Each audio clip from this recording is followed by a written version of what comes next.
Wow, what a cluster fuck.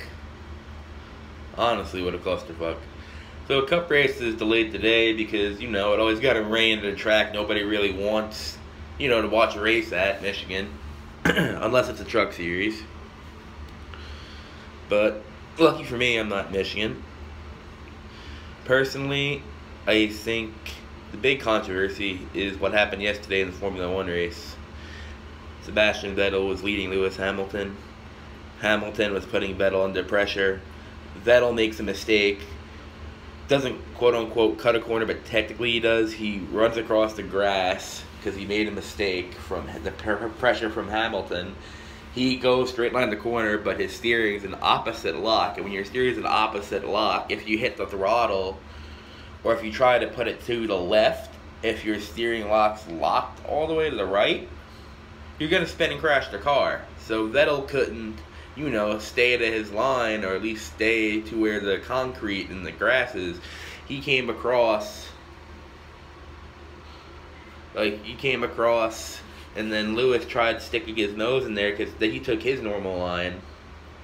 Personally, and I'm a Ferrari fan on this, so I was a little biased. Vettel did make the mistake. Vettel came out,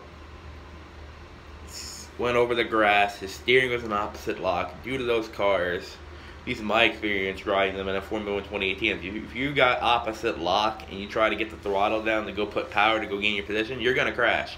Well, the only thing Vettel could have realistically did was totally give up the position, or do exactly what he did, is try to cut across and hope he can rejoin. And yes, Hamilton was inches to the wall, but he put himself there. But you can't blame Hamilton for putting himself there, because hey, if the leader's off and I know he's going to be slower and he's got steering lock rejoin, I'm going to go for it because I know he's got less power and less grip. Personally, I just feel like it was two people racing and we were robbed of a great fight, because they were still really, really close. And then the 5-second penalty called. 5-second penalty? You didn't crash, Lewis. Lewis didn't get front wing damage. Lewis wasn't inconvened. They gave Lewis the race win. Honestly, it's a shit decision, and this is why I'm on my toilet. Because hey, it's a shit decision, right? I just don't get it. Why is Formula One, ever since Charlie Whiting died, forget what racing is? They forget the hard-nosed part of it, where drivers actually do make mistakes, where they aren't trying to be judged as perfect human beings. People do make mistakes. Racing drivers make mistakes. Justice for Vettel, man. This is ridiculous.